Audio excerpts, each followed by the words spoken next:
Welcome to Inherently Distinctive. Welcome back to Inherently Distinctive with Mark Goodman. Mark is a Nevada-based intellectual property attorney who helps entrepreneurs, inventors, and creative professionals protect what makes their business valuable, from patents to trademarks and everything in between. I'm Heidi Mack, and today we're talking about the trademark clearance search. A lot of people think they've done their due diligence by searching Google or the USPTO site, but that's only the beginning. Mark's going to explain why a real search matters, what most people miss, and how to avoid serious legal headaches down the road. This episode is The First Trademark Search. What you don't know can hurt you. Welcome back, Mark. Thanks so much for joining us. Awesome. It's always a thrill to be here. Thank you. Thank you. Well, let's get down to it. What exactly is a trademark clearance search, and when should someone consider doing one? Okay, so with all these, I've looked over some of the things we wanted to talk about today, and I think this is going to be kind of a fun analogy that I think runs through the whole thread of the topics that we have for today's episode, right? So I often like in the selection of a trade name to okay, you meet somebody, right? And maybe you go on a first date, right? And then you go on another date, and then pretty soon you're dating kind of regularly. And then maybe at some point you're really dating heavily, and then you're engaged. And then next thing you know, you're married with 4 kids and a house and a 401k together with this person, right? And I feel like trade names they're analogous to this in a certain way because the more you always have to consider when you're thinking about the selection of trade names is how married are you to this name, right? And that is the color that goes through this whole all of these questions that we have about trademark searches and so forth. Because here's some just different counterexamples. So some of my clients come to me, they're coming up with a completely new business idea, and they say, "Okay, Goodman, I want to go into this business, and I've thought of this name, and I want to trademark it maybe, right?" Okay, cool. So that's like going on a first date, right? So if we search and if we see anything that's like, gosh, there's a little bit of concern here, let's not pretend we're married to this name, okay? Because you can just get your creative juices flowing. You might even come up with something better than that, right? Just like you go on a first date, if this person's crazy, maybe we're not just gonna go, maybe we don't go on a second date, right? I'm not going to do that. So similarly here, on the flip side though, I had a client about 2-3 years ago now. This woman came in, she had a pretty successful business, right? And for whatever reason, she hasn't gotten the trademark in 20 years, right? She's been doing business 20 years under this name. Well, she's married with 4 kids and a 401k and a house together with this name. So for her, my view, I don't know if every trademark attorney would agree with me. For someone like her, I didn't even talk about doing a search. Let's file and get this if we can, right? Lock it down if at all possible. And if we have a problem, we will deal with it then because there's so much invested, right? Not just trademark fees, but just like marketing, goodwill over decades here. Like we've just got to get this, right? And then there's everything kind of in between too, right? So that's I think a good color here. So the initial trademark clearance search is you're basically pulling. You're pulling from the internet, right? So it is the internet, and I know there's a question about there's the internet and USPTO are kind of the main sources, right? You could also be looking, depending on if you're thinking about internationally, you could be looking at international trademark records as well. I don't think that the big problem for folks is search the actual gathering of the information on a search. It's what do you do with it at that point, right? Because how do most folks, if you don't have training in this area, understand what's going to matter and what isn't when you get a search result, right? Because it surprises people that when you put any kind of popular name into the trademark office's search site, you're going to get a lot of records. There are sometimes where you get a whole bunch of different ones, and they can coexist because they're in different fields, or they're different enough. As we've talked about on this podcast before, there's always 2 issues you're thinking about when you're trying to determine if your mark conflicts with another mark, right? And these are not like full exclusive. It doesn't have to be all of one and all of the other, or it could be it just has to be some good enough combination to be considered a conflict. Two issues are how similar are the marks themselves, and then number two is how similar are the areas of trade, the product being sold, the service being sold, and what the courts have called the channels and instrumentalities of commerce, which just means where people would be going to look for something. And if those things are are overlapping a lot, then it's more likely that consumers are going to be confused as to whether one company is associated with another company. So yeah, so the search work is basically going through all of this information you would find on the internet through the USPTO site, and then maybe through some foreign sites, and looking through all those. And then the hard part is determining, okay, are we in a good position to file or not, or do we need to pivot? And that's where I just think you need some professional help along with you, Of um, course. to make this happen. I mean, that's why we're here. That's why we're here talking to you. You're giving us the information for this. So, yeah, no, like you were going through that. Is that like the comprehensive trademark search that you actually need to do before the like the obvious beyond the obvious matches? Like, Right. And I don't mind the idea of just going into Google and going into the mhm, USPTO, because we would always start with that anyway, just to see, is there anything obvious in our way? Is there, like, are we driving this truck into a brick wall, right? If we do this, right? So it's good to do that. But other things that you can be thinking about it, and it's funny. Another topic we're going to do a whole podcast on soon is on artificial intelligence in legal areas, and I'll acknowledge that the artificial intelligence is good about that first part of the search, gathering all the information and kind of, okay, look at all of these things, and these things are all kind of relevant, but it's not good at really at least not yet, at understanding what really matters and what really doesn't matter, right? Because I've gone through this where I get this data, and then I go into it, and it's like, wow, item number 18 is the one I'm concerned about, right? And it's ranked them, in order what it thinks it's relevant, right?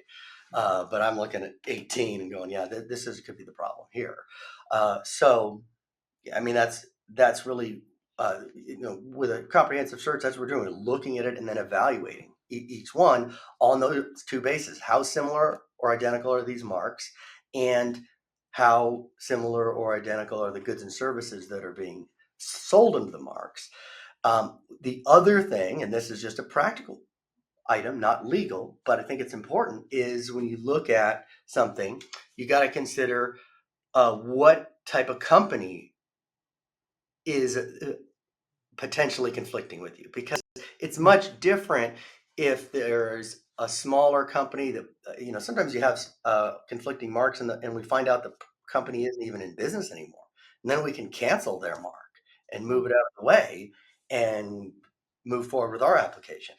But if you're up against, let's say, Nike or something, well, you're there, anything that's anywhere close to like a big famous mhm, company, they're going to be coming after you, and legally they kind of have to. As we talked about before, on trademark, you legally have to take reasonable steps to enforce your trademark, or else you can lose your rights. So they pretty much have to come down on you, and they will, and they're happy to do it. So that's another factor I always look at is, okay, so if there's something close, we still really want to do this. Well, is this a big successful company that has the resources to fight you if necessary? Not that we want that. Or is this something where, hey, maybe we can just, make a deal with them? Sometimes you can do that, um, you hope. as well, right? So those are other options. But yeah, So oh, go ahead, sorry. so go ahead. I think that's enough on that Yeah, question. no, because I like, so have you like, in your professional career, have you been involved where somebody has already started without, this search and then ran into like serious problems, like serious legal problems? Yeah, it happens all the time. Um, Yeah.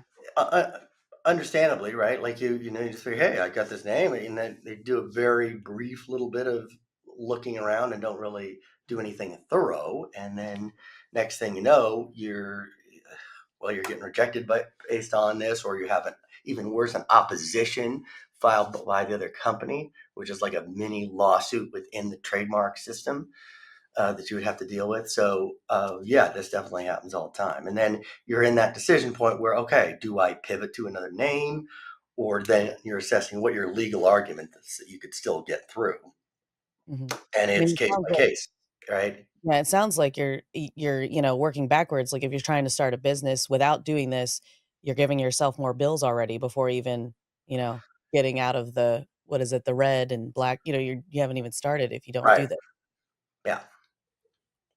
So then how does the trademark search help with the application process itself? Does it reduce the chance of rejection or office action? Well, first and obvious thing we just talked about this is maybe you pivot if there is a problem. And but even if you do go forward, I do think there are some times where you you can alter how we claim the goods and services to maybe get around things if we really want to do this. And it's but you have to weigh that against the other options of pivoting to something completely new where you maybe have more open space, which if you're a really new company, uh, I'd recommend. But if you're, let's say, we're dating this mark seriously, right? We've been in business and working, selling under it, right? You would be more aggressive in that circumstance, and in that case, a lot of times one of the things I think about is, well, if there's something there that we see, if we describe the goods and services in a little more specific way, maybe we get around that. And then maybe we don't have as powerful of a trademark position. There's always a push and pull here, right? Because if you describe it more narrowly, at least arguably you have less coverage when you go after somebody else if their goods and services are somewhat similar-ish but different, and there's an argument, but at least you have your trademark. It- Have you seen, like you were saying about an earlier story you had where um she had been married to that name and been using it and you wanted to like let's lock it down. In your career, have you what's the percent? Have you seen a lot of people um like not getting the name that they've been using for a while cuz you've had to go back and try to get it and it's gone? you know, it happens, right? And then now, so then you may just be in a conflict with somebody, and again, it's a case by case determination on how you would approach it.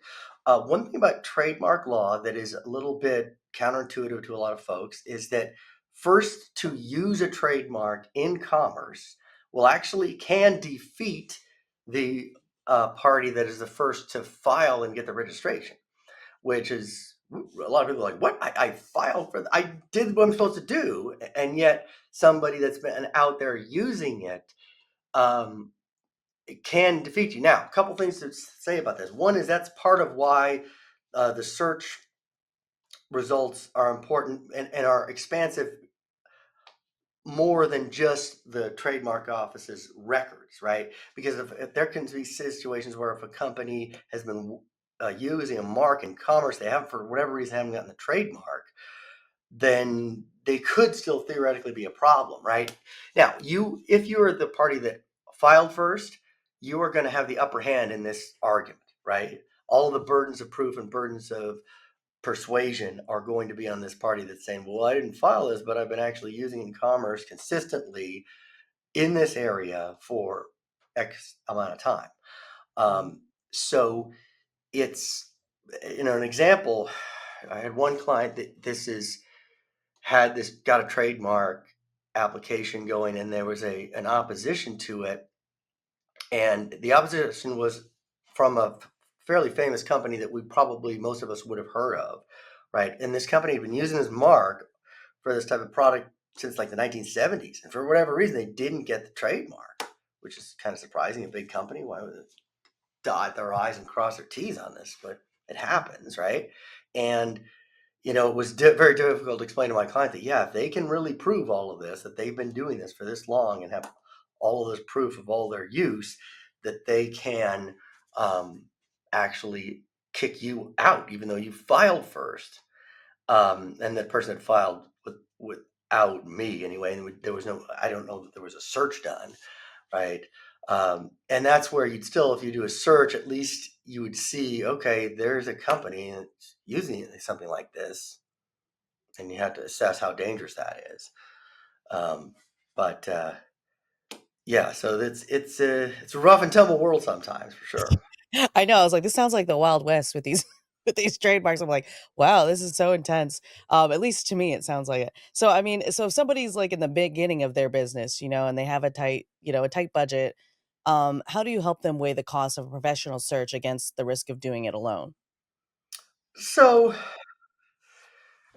the good thing is that I don't think, at least relative to um, most, well, certainly relative to most legal costs that you would have, a trademark search is not that expensive, right? And I don't think it's that expensive relative to most startup costs for a business. And I have a couple tiers. Like I have a full comprehensive search where I write a full report, but I also have a like half of the price for just I'm gonna get the data and I'm going to look it over and we're just going to have a quick conversation or email correspondence about it. And that's a pretty affordable program for folks. So That's I think that's manageable. cool, cool. Well, I mean, well then, Mark, then is there just for the people listening out there, is there one last thing that people should know in order to lock down their names or their logos? Okay, so some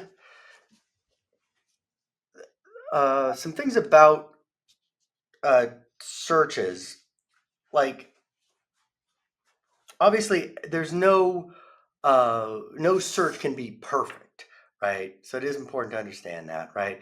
Because whenever you're going through these, you're thinking about really what are the opinions of some other person going to be about whether how close are these marks and how close are uh, the the goods and services and so forth, right?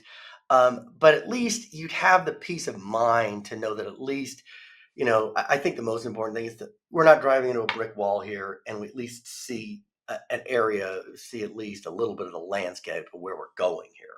Of course, of course. Well, Mark, thank you so much for giving us all your knowledge. People out there listening, this is very important, especially if you're starting a business and need a name. All right. Thanks for joining us on Inherently Distinctive. To learn more about working with Mark or to schedule a consultation, visit goodmanlawnevada.com. And don't forget to subscribe, leave a review, and share this episode with someone who's just starting their business journey. That's right. Smash that subscribe button, guys. All right. That's right. Thanks for watching. Be sure to hit that like and subscribe button and leave us a review in the comments.